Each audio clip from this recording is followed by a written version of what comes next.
일단은 고가주택을 사고 싶다고 합니다. 200억짜리 고가주택을 사고 싶다고 해가지고. 근데 보기가 쉽지 않습니다. 집 보여주세요라고 하면 현장에서 우리는 보통 집 보여주세요 그러면 부동산 사장님이 집주인하고 약속을 잡고 집을 보여주잖아요. 안 보여줍니다. 통장을 까라고 합니다. 궁궐 같은 집인데 결정적으로 그 집을 본 중국인이 마음에 안 든답니다. 집이 너무 좁다고 해가지고. 우리의 인생을 리모델링 행보TV 김인만입니다. 네. 소장님 K-팝 좋아하세요? K-팝 네. 블랙핑크밖에 모릅니다. 그 K-팝 좋아하시는 거잖아요. 근데 부동산에도 K 열풍이 있다는데 외국인들이 그렇게 우리나라 부동산을 많이 산다면서요? 요즘 많이 산다고 하더라고요. 네, 사는 외국인들 중에 중국인의 비중이 계속 늘고 있다는 얘기가 있는데 네. 중국 사람들은 우리나라의 어떤 지역을 주로 많이 사나요? 중국인들이 산다. 요즘 서울 집값 올라가고 있는데 우리가 살 집도 없는데 중국인들이 산다고 하니까 살짝 기분이 그렇게 좋지 않은 분들이 좋지는 않아요. 전 집이 많은 없어가지고. 분들이 많습니다. 이게 어떻게 보면 우리의 잘못된 고정관념일 수도 있어요.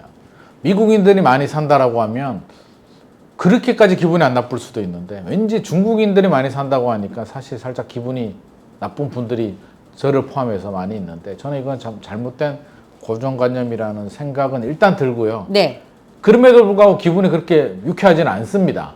그래서 따져보면 2024년 말 기준으로 집합건물 10만 명 정도 외국인들이 우리나라 집을 가지고 있는데 10만 명. 10만 명. 이 중에 자 중국인이 56%고요. 네. 2위 미국, 3위 캐나다, 4위 대만, 5위 호주. 2위에서 5위를 다 합쳐도 2위, 1위 중국을 이길 수가 없습니다. 중국인이 56%니까 대략 5만 6천 이상 가지고 있다는 얘기인데 일단 양보다는 질이잖아요. 그러니까 중국인들이 도대체 어디를 가지고 있느냐가 중요하잖아요. 강남에 5만 6천 호를 가지고 있다 그러면 저도 왠지 좀 배가 아플 것 같습니다. 근데 지역을 좀 살펴보게 되면 그렇지 않습니다. 어느 지역을 많이 가지고 있느냐? 지역별로 본다면 뭐 안산시, 시흥시, 부천시, 뭐 수원도 있고요. 평택시도 있고요. 뭐 땅까지 포함한다면 화성시도 있습니다. 느낌이 오시나요? 어떤 느낌? 왠지 직장이 가까운데. 직장이 있는 곳들. 그러니까 대한민국에 일하러 온 분들이에요. 일하러 왔는데 전세 들어가게 되면 뭐 빌라 전세 사기도 많이 생기게 되고 외국인들도 우리나라하고 이제 소통도 잘 안 되는데 위험하잖아요. 그래서 그분들이 실거주용으로 집을 좀 많이 산다. 물론 올라가면 좋겠죠. 그래서 겸사겸사 많이 사는데 부천에 가면 지하철 7호선이 지나다니고요. 지하철 1호선이 있는데 1호선이 이제 옛날부터 먼저 만들어진 이제 구도심이잖아요. 그래서 지하철 1호선 주변에 부천에 외국인들, 중국인들이 이제 많이 산다고 합니다. 그래서 그쪽 지역에 있는 부동산한테 이제 확인을 해보게 되면 왜 많이 사느냐. 실제로 상당히 중국화가 많이 진행이 됐습니다. 가보면 뭐 중국 간판들도 있고 중국인들이 그렇게 많이 사고 거래도 많이 한다는 얘기인데 결국에는 이제 출퇴근 편하다는 얘기죠. 7호선 라인은 집값이 좀 비싸요. 그러다 보니까 7호선에 비싼 것보다는 1호선의 원도심에 가격이 저렴한 주택을 집중적으로 집을 사서 결국에는 근처에 있는 직장 또는 지하철이 있기 때문에 근처가 아니더라도 인천이라든지 다른 지역, 뭐 가산 디지털 단지라든지 이런 쪽으로 출퇴근이 용이하기 때문에 많이 산다. 그래서 이거를 나쁘게 볼 문제가 아니라 필요해서 대한민국에 일하러 와서 집을 사는데 그거를 우리가 배 아파하고 못 사게 하는 건 말이 되지 않습니다. 우리도 노력하면 서울에 강남에 집을 못 사죠. 언감생심인데 사실 뭐 부천에 안산에 시흥에 우리가 노력하면 집 살 수 있잖아요. 그래서 이거를 우리가 시기 질투할 필요는 없다라는 생각을 가지고 있고요. 주로 미국인들이 좀 많이 사는데 고가주택들 미국인이라고 하면 진짜 머리 노랗고 백인. 눈알이 파란 백인이나 아니면 흑인들 이런 진짜 미국인이 있는 반면에 머리 금은 우리나라 사람인데 미국 국적을 가진 분들도 있거든요. 그래서 저는 미국인들이 고가주택을 많이 산다는 것도 실질적으로는 머리 금은 우리나라 사람인데 국적이 미국인 분들이 많이 있다고 생각하고요. 중국인들도 삽니다. 강남 안 사는 것도 아니고요. 중국인들도 고가주택들 삽니다. 수가 아주 많지는 않다는 거고 제가 작년에 중국에서 돈 많은 분이 만나자고 해가지고 만났습니다. 제가 중국말을 못합니다. 당연히 가이드가 붙죠. 통역이 있는데 아, 가이드가 붙어서 그런 것도 같이 컨설팅도 해주시나 봐요. 했죠. 제가 무슨 중국말을 배워서 하겠습니까? 그래서 했는데 일단은 고가주택을 사고 싶다고 합니다. 200억짜리 고가주택을 사고 싶다고 해가지고 한국에 살고 싶으신 거예요, 그분은? 완전히 거주하는 건 아니고요. 뭐 잠시 왔다가 뭐 그러니까 두바이도 집을 가지고 있고 미국에도 집을 가지고 있는 분입니다. 그래서 한국에도 고가주택을 하나 사고 싶다고 해서 200억 정도면 생각나는 게 뭐 트리마제 펜트하우스라든지 그렇죠. 뭐 또 성수에 고가주택도 많죠. 갤러리아 포레라든지 또 용산에 가보면 고가주택도 많이 있거든요. 강남에도 뭐 PH129 같은 장동건 고소영이 사는 집들이 있습니다. 그래서 제가 덕분에 생전 보지도 못하는 200억짜리 집을 또 구경하고 왔다는 거 아닙니까? 그 중에 뭐가 제일 마음에 드시던가요? 다 마음에 듭니다. 없어서 못하지. 뭐 주면 그냥 하는데 사실은 저도 못합니다. 200억 정도 되면 보유세만 1억이 넘습니다. 1년에. 저는 1억 세금 낼 자신이 없기 때문에 솔직히 저도 못하는 거고요. 근데 보기가 쉽지 않습니다. 집 보여주세요라고 하면 현장에서 우리는 보통 집 보여주세요 그러면 부동산 사장님이 집주인하고 약속을 잡고 집을 보여주잖아요. 안 보여줍니다. 통장을 까라고 합니다. 너 진짜 돈 있는 거 맞아? 그래요, 진짜 너 고가주택. 그냥 보려고 하는 거 아니야? 아유, 그냥 가 집에 통장 까서 돈 있는 거 확인하면 그때 이제 집을 보여줄까 말까 결정을 합니다. 특히 중국인이라면 더욱더 그렇습니다. 왜? 중국인이 돈이 없을까 봐?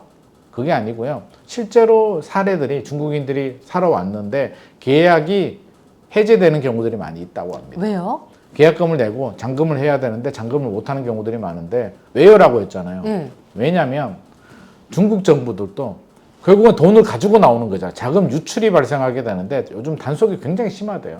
그러면 자금을 가지고 나오면 잔금을 칠 수가 있는데 단속에 걸려서 자금 유출이 안 되면 계약 해제가 되잖아요. 물론 받은 계약금 정도는 주인이 계약금에 의한 해저로 이제 가지고 갈 수는 있는데 주인은 그러기 싫다는 거예요. 내가 팔려고 했고 내 집을 힘들게 보여줬고 했는데 중국인들은 계약이 많이 깨지기 때문에 좀 꺼려야 한다라는 말을 실제로 하십니다. 고가주택 이야기입니다. 저가주택은 그렇지가 않습니다. 그래서 제가 야 비싼 집들은 돈 없으면 진짜 통장에 돈 없으면 사기도 힘들겠다는 생각이 들고요. 정부에서 고가주택도 뭐 규제한다고 하는데 그게 규제로 먹힐까 하는 생각도 살짝 했습니다. 집은 굉장히 좋습니다. 고가주택 보니까 삐까번쩍하고 층고가 굉장히 높더라고요. 그래서 와 궁궐 같은 집인데 결정적으로 그 집을 본 중국인이 마음에 안 든답니다.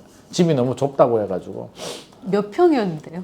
그게 100평 정도 됐어요. 좁대요? 네. 200억인데 뭔 100평밖에 안 되냐. 그럴 수도 있는 게 미국이나 두바이 가면 훨씬 집이 큽니다. 같은 금액이어도? 네. 그러면 200억인데 100평이면 작은 거예요. 그러니까 100평이 작다는 게 아니라 200억 대비 100평이 작다는 거죠. 저는 충분히 이해합니다. 우리나라가 면적 대비 집값이 높습니다. 그래서 그런 오해가 있고 중국인도 깜짝 놀랐을 겁니다. 야 한국 집값이 이렇게 비쌌어? 200억인데 이거밖에 안 돼? 미국에서 200억짜리 사면 아마 저택 살걸요? 수영장 있는 큰 저택. 그래서 개념이 다르고 우리나라만의 특징이 있습니다. 그래서 일단 외국인들이 사는 걸 우리가 무조건 거부할 필요는 없는데 우리가 분노가 일어나는 이유는 역차별 때문입니다. 실질적으로. 그러니까요. 역차별. 그러니까 반대로 한국인이 차별을 받고 있다라는 건데 외국인들이 우리나라의 아파트를 사요? 네. 못 사게 하진 않잖아요. 살 수 있잖아요. 우리는 있으면. 돈 주면 다 거래가 됩니다. 대출? 외국인들 자기 나라에서 대출을 받아서 올 수도 있고요. 뭐 우리나라에서 대출도 안 되는 것도 아닙니다.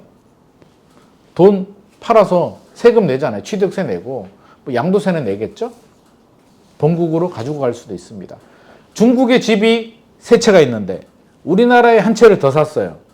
중과세 적용이 될까요? 안 될까요? 안 되겠죠. 안 됩니다. 근데 우리나라 사람이 내가 세 채가 있는데 서울에 한 채를 더 산다? 중과세 적용이 되잖아요.